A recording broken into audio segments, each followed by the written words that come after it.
আত্মহত্যা করেছেন জুলাই আন্দোলনের শহীদ মোহাম্মদ জসিমউদ্দিনের মেয়ে লামিয়া। গেল মার্চে বাবার কবর জিয়ারত করে ফেরার পথে সংঘবদ্ধ ধর্ষণের শিকার হয়েছিলেন তিনি।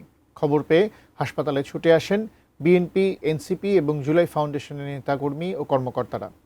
অবিলম্বে দোষীদের বিচারের দাবি জানিয়েছেন তারা। জুলাই আন্দোলনে হারিয়েছেন স্বামী জসিমউদ্দিনকে। এবার এক বুক লজ্জা আর ঘৃণা নিয়ে চলে গেল মেয়ে লামিয়া। স্বামী আর মেয়েকে হারিয়ে একেবারেই ভেঙে পড়েছেন মা রুমা বেগম। গেল 18 মার্চ বাবার কবর জিয়ারত করতে পটুয়াখালীর দুমকি উপজেলার পাঙ্গাশিয়া ইউনিয়নে গিয়েছিলেন মেয়ে লামিয়া।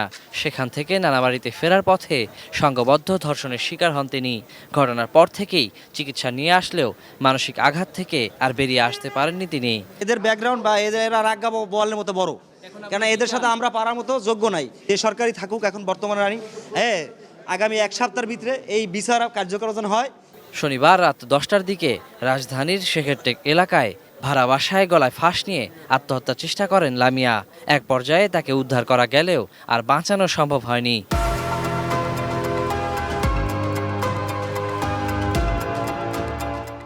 সোহরাওয়ার্দী মেডিকেল কলেজ ও হাসপাতালে নেওয়া হলে কর্তব্যরত চিকিৎসক মৃত ঘোষণা করেন। মেন্টাল কন্ডিশনটা ভালো ছিল না, কিন্তু they were trying their best কিভাবে মেন্টালি সাপোর্ট দেওয়া যায়। এখন মেন্টাল হেলথ তো কখন ডিটেরিয়েট করে কেউ জানে না।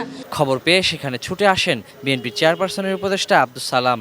এরপর একে একে আসেন জুলাই শহীদ স্মৃতি ফাউন্ডেশনের প্রধান নির্বাহী কর্মকর্তা মীর মাহবুবুর রহমান স্নিগ্ধ, জাতীয় নাগরিক পার্টির উত্তরাঞ্চলের মুখ্য সংগঠক সার্জিস আলম সহ অন্যান্যরা। ধর্ষকদের দ্রুত সময়ের মধ্যে দৃষ্টান্তমূলক শাস্তির দাবি জানান তারা। আর কেন লামিয়া যাতে এইভাবে নিজের লজ্জা ঢাকার জন্য নিজের গলায় ফাঁস না নিতে হয়।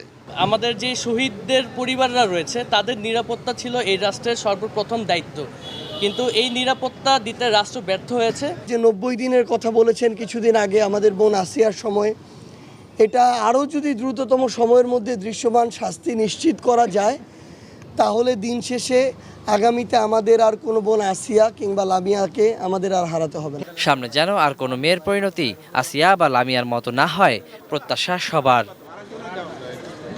Waliul Sakib, ATN news, Dhaka.